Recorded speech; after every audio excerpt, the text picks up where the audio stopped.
हम स्टार्ट करते हैं 13.1 क्वेश्चन नंबर 2। पढ़ो जरा सब लोग अपने बुक में। A vessel is in the form of a hollow hemisphere mounted by a hollow cylinder. एक वेसल इस फॉर्म में है कि अ हॉलो हेमिस्फेयर, हॉलो मतलब खोखला, a hollow hemisphere is mounted by a cylinder. Hemisphere के ऊपर क्या रखा है हमारा? सिलेंडर रखा हुआ है, is mounted by a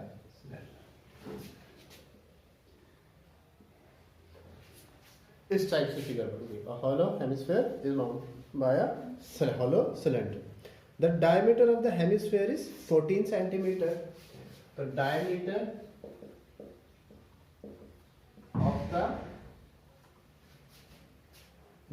of the hemisphere is equal to 14 centimeter. तो इसकी जो रेडियस है 7 centimetre of the hemisphere r equals to 14/2, radius हो जाएगी 7 सेंटीमीटर। और जो इसकी रेडियस है वही सिलेंडर की भी हो जाएगी, क्योंकि सिलेंडर इसी के ऊपर सरमाउंटेड है। ठीक है। अब if the total height of the vessel is 13 centimetre, total height of the vessel is 13 centimetre, मतलब ये जो हाइट है कंप्लीट, ये कितनी है? 13 सेंटीमीटर। मेरी बात समझ में आई?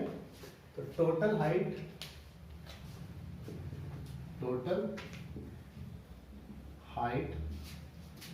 Of the vessel is equal to 13 centimetre. Total height कितनी है? 13। इसे मैं कैपिटल H से लिख रहा हूँ, 13 सेंटीमीटर। तो हाइट ऑफ द सिलेंडर, देखो ये 7 है तो ये भी कितना हो जाएगा? 7। तो height of the cylinder, therefore height of the cylinder, cylinder की हाइट कितनी होगी प्रभाकर? सर सिलेंडर की हाइट होगी सर 2πr। कितनी होगी? Sir 13 minus 7। हाँ अच्छा 7 देखो टोटल हाइट कितनी है? 13। 6 अब 13 माइनस 7 कर देंगे, क्योंकि ये 7 है। मेरी बात समझ में आई? तो ये हो जाएगी 13 माइनस 7, कितनी हो जाएगी ये? 6 सेंटीमीटर। क्लियर आ गई बात? अब हमें फाइंड क्या करना है? Find the inner surface area of the vessel. Inner surface area of the vessel, vessel के अंदर का सरफेस एरिया। देखो अंदर हमारा एक हेमिस्फेयर है, तो क्या निकालेंगे? हेमिस्फेयर का कर्व्ड सरफेस एरिया, टोटल नहीं, क्योंकि टोटल में तो क्या आएगा? ये वाला पार्ट भी आ जाएगा, और ये वाला पार्ट है नहीं, क्योंकि ये कैसा है? हॉलो। तो यार ना समझो, ये वाला पार्ट नहीं आएगा क्योंकि ये क्या है? हॉलो है। तो ये तो पार्ट है नहीं, तो क्या आएगा? कर्व्ड ही आएगा। CS से ऑफ द हेमिस्फेयर का curved surface area plus curved surface area of the cylinder, क्योंकि इसमें भी ऊपर का पार्ट और नीचे का पार्ट नहीं है, ये हॉलो है। क्लियर आ रही है मेरी बात समझ में?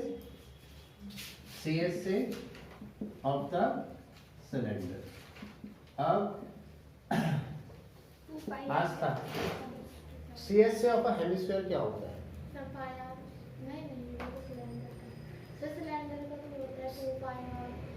CS से ऑफ अ हेमिस्फेयर क्या होता है? 2πr square. 2πr square. और CS से ऑफ अ सिलेंडर क्या होता है? 2πrh। 2πrh। 2πr कॉमन लो, यहाँ बना r plus h।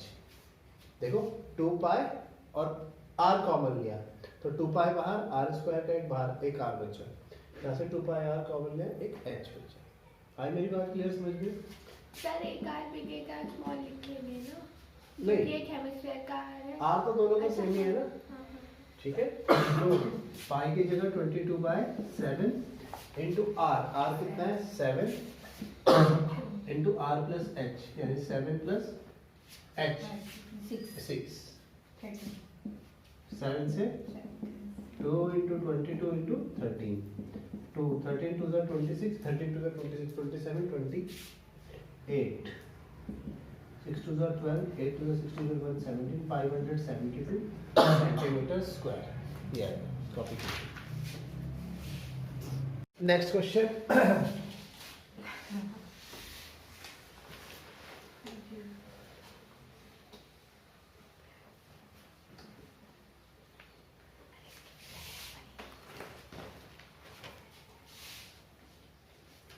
Question number 4. A cubical block of side 7 centimeter is surmounted by a hemisphere. Is mounted on a hemisphere. अच्छा, sorry. Question number 4. A cubical block of side 7 centimeter is surmounted by a hemisphere. एक cubical block है.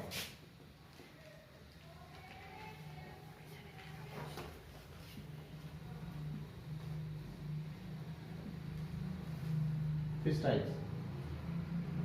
And it is mounted by a hemisphere. इसे किससे mount करना है? Hemisphere से. मतलब इसके ऊपर एक हेमिस्फीयर रखना है. इधर देखो. तो ये क्या कह रहा है? What is the greatest diameter of the hemisphere that it can have? देखो इसके ऊपर अगर मुझे हेमिस्फीयर रखना है ना, तो हेमिस्फीयर हमें बड़े से बड़ा वही रख सकते हैं जो इसकी चारों साइड्स को, चारों कोनों तक पहुंच रहा हो. हाँ, डायमीटर ऐसे. और डायमीटर होगा इसकी स्क्वायर की लेंथ. हाँ, मेरी बात समझ में आ रही है? जी है ना? एक क्यूब के ऊपर ऐसा ही रख सकते हैं. इससे बड़ा होगा तो वो गिर जाएगा, मतलब इसे अंदर कवर कर लेगा ऐसे करके, है ना? तो ये क्या कह रहा है कि what is the greatest diameter of the hemisphere.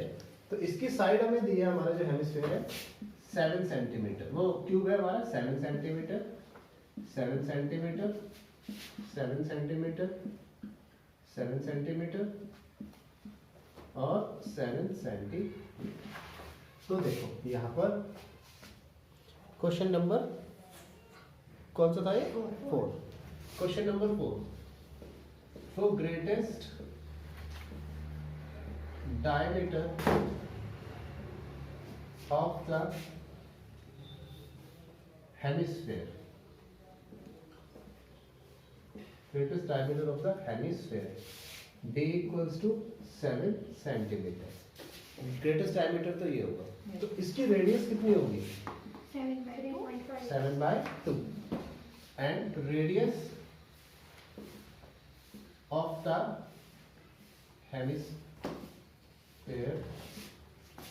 r equals to हो जाएगी 7 by 2. अब हम इस क्वेश्चन को आगे बढ़ के पढ़ते हैं. देखिए जरा, ये क्या कह रहा है? Find the surface area of the solid. इस सॉलिड का सरफेस एरिया. ये जो सॉलिड है इसका सरफेस एरिया. तो कैसे निकलेगा इसका surface area? 6a square minus 2πr square. ये जो हमारी फिगर बनी है इसका सरफेस एरिया कैसे निकलेगा? और वो मतलब वो माइनस का मतलब समझिए. क्यूबिकल ब्लॉक के ऊपर हमने कटोरी रख दी.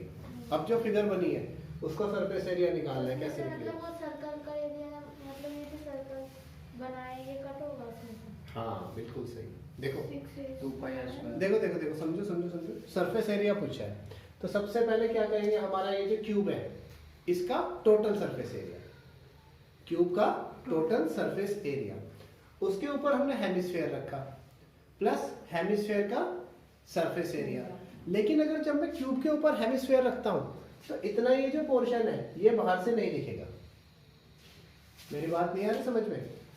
अगर मैं मान लो ये मैंने ये रखा हुआ है, अगर ये मार्कर की इंक रखी है तो जितना एरिया इसने कवर किया वो एरिया क्या हो गया? खत्म. तो वो एरिया क्या है? सर्कल. तो सर्कल का एरिया क्या होगा? माइनस.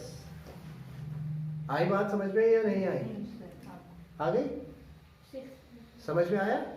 तो देखो surface area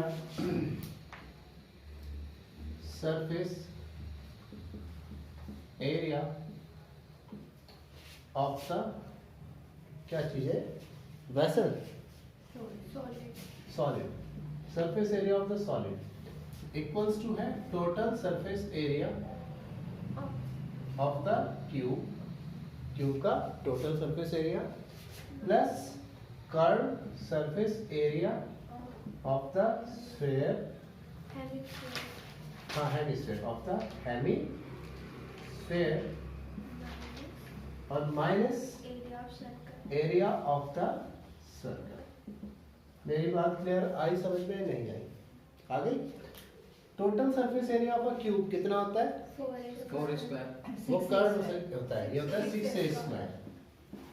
third surface area of the hemisphere 2 pi r square. अच्छा एक बात और ध्यान रखना, सर्कल की r और हेमिस्फीयर की r दोनों क्या है? सेम है ना? सर्कल की रेडियस और हेमिस्फीयर की रेडियस क्या है? सेम। तो minus area of the circle पर भाकर कितना होता है? Sir 2 pi r pi r square. Area of the circle pi r square. 6a square 2 pi r square में से 1 पाई r स्क्वायर गया तो पाई r स्क्वायर। 6a हमारी साइड है, वो कितनी है? 7 का स्क्वायर। Pi 1 22 by 7। r कितना है? 7 बाई 2 का स्क्वायर। 7 का स्क्वायर कॉमन, 6 22 बाई 7, ऊपर से 7 का स्क्वायर तो चला गया, और 1 बाई 2 का स्क्वायर 4। मेरी बात आई समझ में या नहीं आई?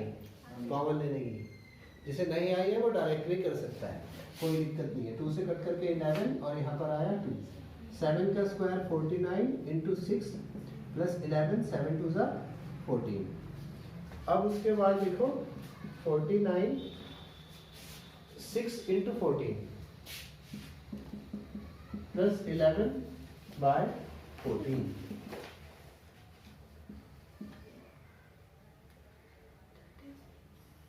एट्टी 4 प्लस 11 बाय 14, या फिर कितना है? 95 बाय 14। इसको आप कैलकुलेट, हाँ 7 2 7 7 14, 7 2 और 7 5 35, 9 7 63, 63 का 64, 65 66 बाय 2 सेंटीमीटर स्क्वायर।